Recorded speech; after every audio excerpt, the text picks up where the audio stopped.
mosetimore pacho ka gisetimo romo e kaunti ma Uasin Gishu gi mano mar Kitui.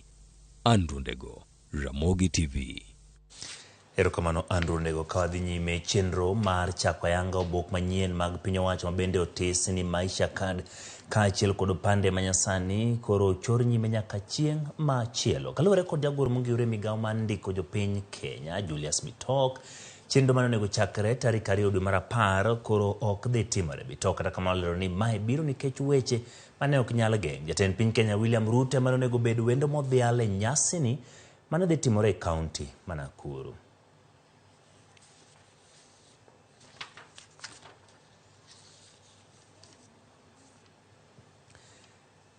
Hola ma piny owacho kawo e bengi ma pacho ka dwe ka dwe mondo jiw godo agulu matayo chenro matindo kata overdraft osemedore chiegni nyadidek e omenda morumo dwe mar 6 higani. Mana kaka Edwin Okoth leronwa, ma koro en achiel kuom ranyisi mag siso ma piny owacho ma Kenya Kwanza osebet godo e kawo hola ma ichulo e nyinyo mamalo kata bang' singo gima kamano ne dhi rumo kod piny owacho mane otelie kod Uhuru Kenyatta. Kwan ma ogol kod jata bajet mag piny owacho Margaret Nyakango keto ayanga miluma mar kawo gope ma piny owacho ma itayo kod jatend piny Kenya William Ruto osebet godo e kawo hola ahinya to mako jolo kata overdraft ma ichulo mana bang' kinde machuok. Hola ma kamano osemedore kod atamalo 150 nyaka siling bilion 73 gi milion 600 e omenda morumo dwe mar 6 higani. Ma en medruok chiegni nyadidek ka opim kod siling bilion 29 gi milion 400 mane okawo hik omenda mane orumo dwe mar 6 higa mokalo. Piny owacho thoro kawo overdraft ka yore moko mag yuto tamore to chudo mag hola machon bende ochopo. Nyinyo ma ichulo ewi hola ma kamano bende koro osemedore nyaka siling bilion 5 gi milion 100 e hik omenda ma orumo dwe mar 6 higani ka opim kod siling bilion 2,60 mane ochulo ewi overdraft e hik omenda mane orumo dwe mar 6 higa mokalo. Kenya Kwanza mane okawo telo ayanga dwe mar 9 higa mokalo oseholo overdraft maromo siling bilion 64 gi milion 300 chiegni siling bilion 6 gi milion 400 dwe ka dwe.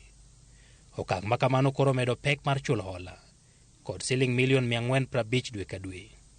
E kinde kampen nyaka bang' yiero, tend Kenya Kwanza ne osiko ka seyo tend Uhuru Kenyatta kuom kawo hola ka gisingo ne gino gibi kawo hola kaka ne timore chon. We have a plan as Kenya Kwanza on how to manage debt. Number one, we have said we will first slow down, put the brakes on borrowing.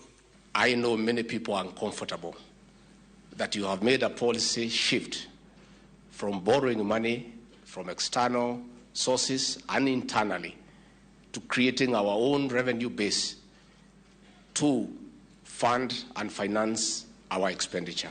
Gope ma Kenya nigo ne ochopo siling trilion 10 gi bilion 200, medruok mar atamalo 18.8 ka opim kod siling trilion 8 gi milion 600 e giko mar dwe mar 6 higa mokalo. Mano bende koro kalo kiewo mar siling trilion 10 mane oket kod jood bura. Kawo hola ma ichulo kod thuolo machuok kata overdraft en ranyisi mar yuto mayulo ka piny owacho medo diyo jopiny kod osuru mar temo jiwo yuto kopogore kod nimo e gope. Edwin Okoth,